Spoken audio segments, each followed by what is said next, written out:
Yes, ngayon tayo mag-adventure time. Ikot tayo. Last day natin sa Vietnam bago tayo umalis.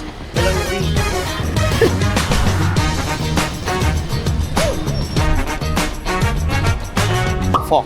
Paano ba yung big kasi? Pho. Pho. Pho. Parang pho. So, natikman na natin ang pho. Siyempre, hindi natin titikman ng banh mi kasi isa yan sa sikat na pagkain dito sa Vietnam. Sabi sa TikTok, iniwan ko muna yung luggage ko dun sa hotel, pwede naman daw.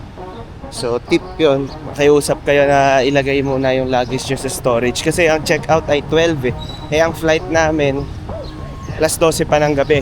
Alangan namang bit-bit natin yung mga gamit. Nilalakad ko lang papunta dun sa isa sa mga nagtre-trending na banh mi. Maganda kung gusto mo talaga ma-experience din yung quote-unquote culture. Maganda is kung maglalakad kaysa sasakay. Ay, kita mo yung culture sa kalsada pag nilalakad ka. Tapos makita mo yung mga tambay. Mas kumbaga mas exposed. Mas exposed ka. Ito yung circle. Sino kaya to? Iiyak ka yung counterflow. Dito ata sa sidewalk. Pakisabay na lang tayo. Yan, Diyos ko po. Nasa mukhang sketchy na lugar na naman tayo. Kaya siguro masarap to. Mas sketchy, mas masarap. Mukhang legit. Maraming mga nakapila na lokal. Legit. Ito rin yun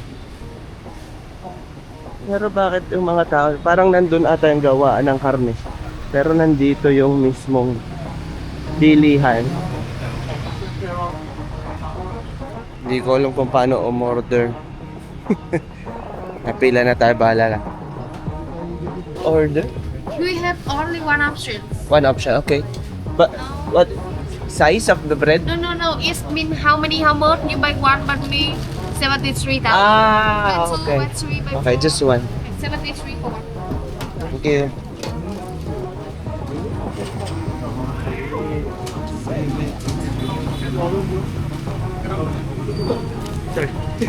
Ano? Kala ko naman may variation. Price pala siya kung gaano karami yung bibilhin mo. Siguro sa pagdami, sa pagmura.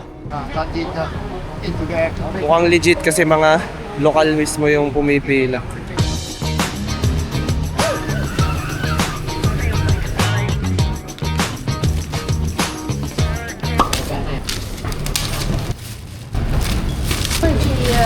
Come on.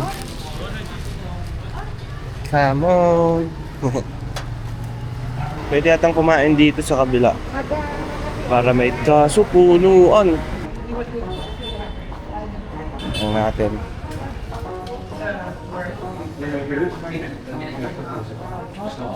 Saan to?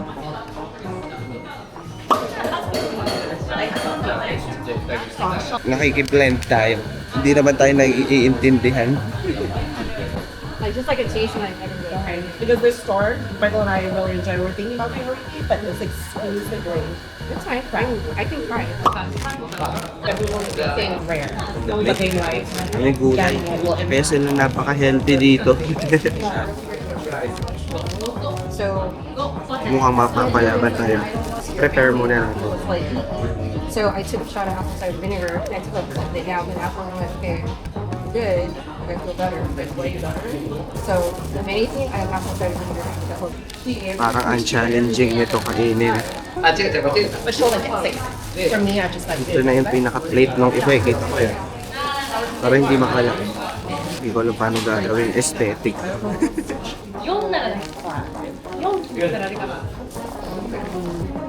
Tapos may mga iba't ibang meat. Parang corned beef na flakes. Tapos may mga ham. Tapos ito na naman yung bread nila na masarap. So iba nilalagyan nila ng gulay Hassle. Mahilig sila sa ganito. Parang minty siya. Tapos kung nagkakalat na mga pickled na carrots.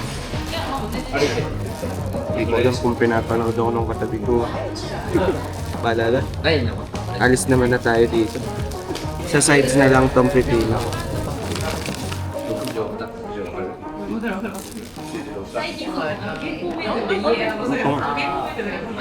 lot of social Swabe siya, isama nga yung mga gulay. Sarap nito, bagay. Bagay siya doon sa meat. Parang siya na yung nagiging herb ng meat.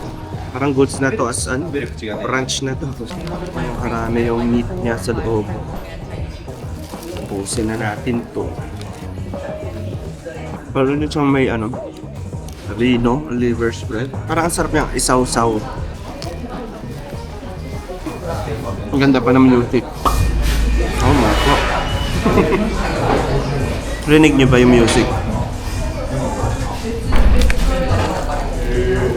May ano siya, may baboy talaga siya na strip ng baboy. Parang liempo na manipis. Nalasawa ko yung taba at saka yung ano, balat. Ang dami lang.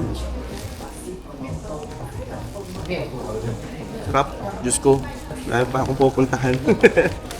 Nag-iiba yung flavor nung sandwich. Depende kung saan mo kinakagat. Kasi pag kinagat mo siya dito sa side na to, parang nandito yung medyo liver spread. Kasi yung mga ham, medyo nandito sa side naman na to. Yun yung experience. May sili pala yun. Pero kaya naman, di man siya super anghang. Pa. Oh, dude. Busin ko na ito, hindi ko mauubos agad to kung kausap ko. Maghuhughog tayo ng kinain. Bigat, ang laki pala nun, pang 2 tao. Mahal, nasaan ka na? Dapat kasama kita dito para ano, hindi masyado nakakataba. Kaya lalakad lang tayo sa mga pupuntahan natin. May mga snatcher din daw dito. Ingat-ingat din. Sayang ang episode pag nanakaw ang ating camera. Okay lang yung ano eh, okay lang yung camera mismo. Pero yung mga na-record natin, wala na. Stig ka. Oo, diba? May park sila. Pero parang mas onti ang tao dito. Ganda. Ito ang kanilang, hala, naambo na. Eto na naman tayo. Pwede ka mag-jogging. Marami mga nagzuzumba. Magagawa sa mag-perform. Nag-performance sila.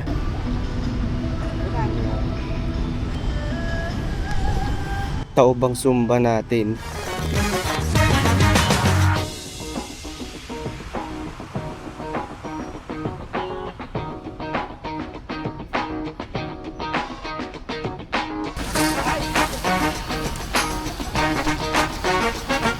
Naglalaro sila ng parang sa FIFA.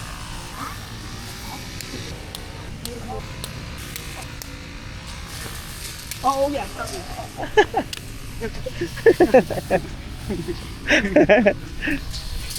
Immerse ako tatamaan. Dami, iba-ibang sculpture. Dapat ganun, may artwork. Meron silang ano, may ganito rin naman sa Lipa. Sira-sira nga lang. Tsaka pinagkukuha yung mga bakal. Ano meron sila dito? Ano, outdoor gym. At ganda. Ano to gamitin? Dahil 1 linggo na tayong walang attendance sa Comrade Fitness. So kakain ko lang. Excuses.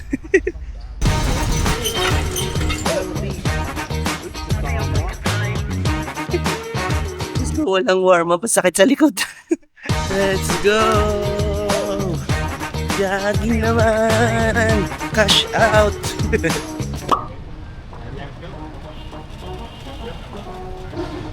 Formas. Nasa ano tayo? Palace something. Kaso pa naman maintindihan nakasulat. Ayan, ito pala. From Norodom Palace to Independence Palace.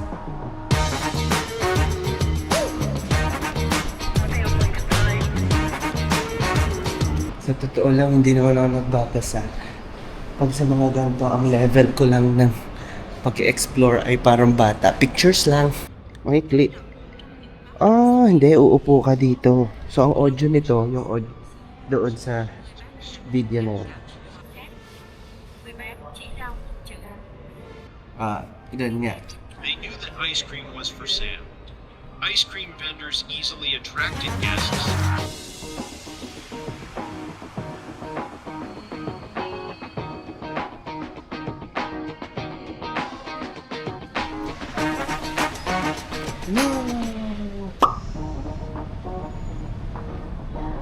Kung may kasalang bayan, may prenapang bayan. Parang may workshop sila ng wedding photography. Palaban din ng mga nila dito. Photography and videography sa wedding. Anong gera naman to? Parang daming nilang pinagdaan ng gera.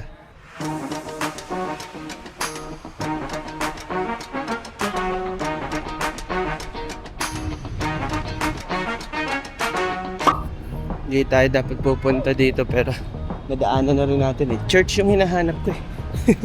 Punta na natin yung church tapos punta na tayo sa cafe apartment siguro. Break muna kasi kailangan ko mag-charge ng phone. Malolobat na ako. Maliligaw na ako pag nawala yung Google Maps. Tsaka tamang pahinga na rin muna. Tapos kape. Hindi, ang dami ko na kape. Ano muna? Juice. Hanap tayo ng juice dito sa Highlands Coffee. Ano to? Sikat tong Highlands Coffee dito. Ang dami niyang branch. Dalawa. In-assume niya may kasama ako. In-order ko yung fin. Usually ganun ang ginagawa ko kung alin yung hindi ko naiintindihan kung ano siya. Yun yung in-order ko kasi ibig sabihin yun yung hindi ko alam kung ano. Pero turns out, coffee jelly. Hindi, ang dami ko na kape. Ito, tikman natin. Parang puto. Parang tinapay, parang inipit.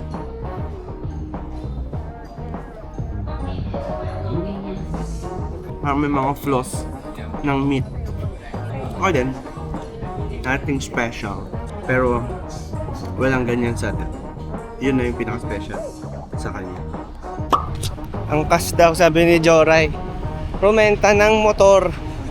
Sige, actually bala ko rin naman kasi talagang magmotor, mag-grab motorcycle sana ako papunta dun sa cafe apartment para lang ba ma-experience yung culture ng motor dito sa Vietnam. Eh since papunta din dun si Joray tapos sakto rumenta siya ng motor sabay na ako. Eto na oh. Eh akala ko dun sa kabila, umikot ako sa kabila. Go. Baka hindi kayanin pag itinas ko na yung pa ako eh. Wala ka sa akin. Sige, taas mo. Wag dyan sa sa balikat. Makokontrol mo ako. Saan ako? Kabewang lang. Sa ulo. Kabewang. Go Joray, you can do it. Oo, na ito. Lumi ko nakakapigo. sanay sa road rage eh. Tanga eh. Di wala ko dediretso siya. Nasa gitna siya. Pinoy na Pinoy. Eh, naka-experience ng Wait lang. motorcycle adventure. Okay, kaya ha. Tabi niyo. In fairness, pag iba kapag nasa road ka na, parang mas hindi siya ganun ka-stressful kapag yung ikaw mismo yung nasa Drive? oo, Oo. kaysa yung nakikita lang natin sa labas. Ay, puta. Kanina, ganun ginagawa ko, men. Kung yung yung nakikita natin, Oo. ganun yung ginagawa ko kasi sinusundan ko sila. Pwede naman pati eh. Oo. Pwede mag-park sa loob. May private may private grab ako. Dito nagtatrabaho kasi si Jory. Bakit? Kapit ako eh.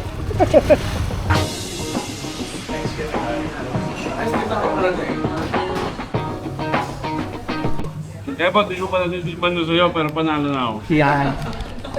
Dali! Mayusi pa yung panlasa mo. Dapat yung noodles lang. Pasarapan daw ng order.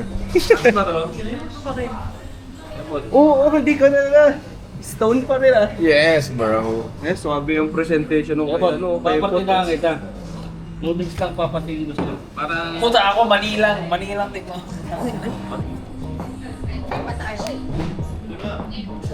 Sablay yung sablay yung nabili kong drink, lasang ihi. Puta. Lasang lasang gin. Oh well. Yung dabar. Kaya nga. charge it to experience. Ang dito eh. Last stop siguro, cafe apartment. Hindi pwedeng hindi natin mapuntahan yon. Hindi ko na alam kung nasaan ako. Camera shops. Parang nasa Binondo lang na malinis. Malapit na tayo sa cafe apartment. 3 minutes, 190 meters. Yan, nakita ko na ang coffee apartment. Collection siya ng mga coffee shop sa isang building.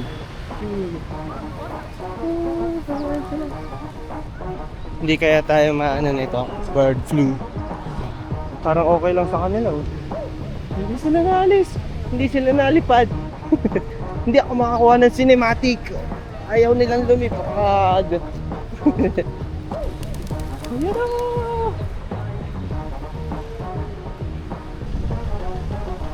Tingnan natin kung dito ako papasok. Dito ba? Sumusunod lang ako sa crowd. Tingnan natin ko dito. Mukhang dito. Anong meron? Ba't may pila?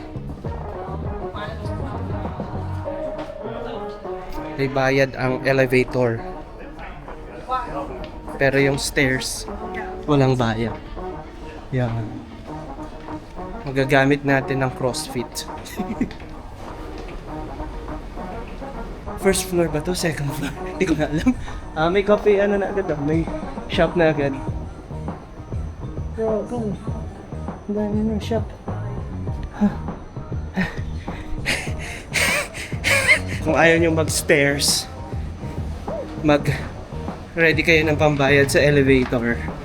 Kasi base sa nakita ko, parang 7 floors. Meraki Cafe. Picture. Dito. Ito yung side na may tanaw mo yung labas.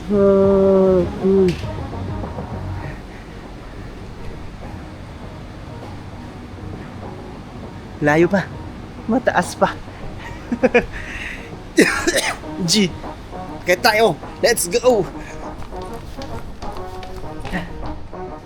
Na masyado dito sa taas. Pero mukhang meron pa naman. Pero parang mga hindi na worth it. Sana may space sa labas.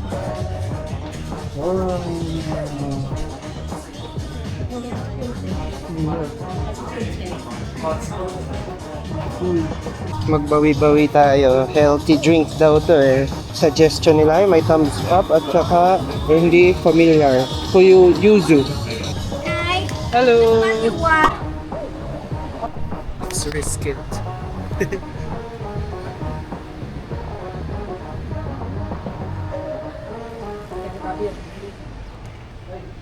You have little battery.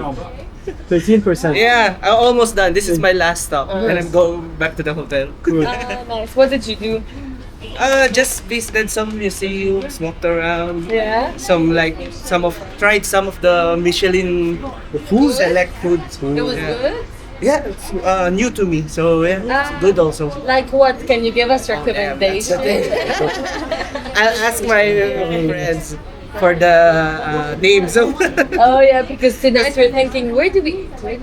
Yeah, we went to 2 places that are both Michelin Yeah. selected. And they were good. Yeah, Yeah. they have lots of options. If you have a name, let me know. Okay. If you haven't, I don't want to I'll check. bother. That's fine. May kutsara siya. Kasi may mga foods nasa taas. Panalo. Napakaangas. Sheesh. That's it. Yun na ang ating last stop. Uwian na. Lakad na ulit tayo pabalik sa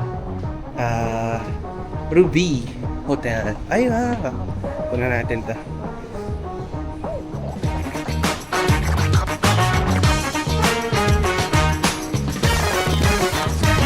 Pang ending.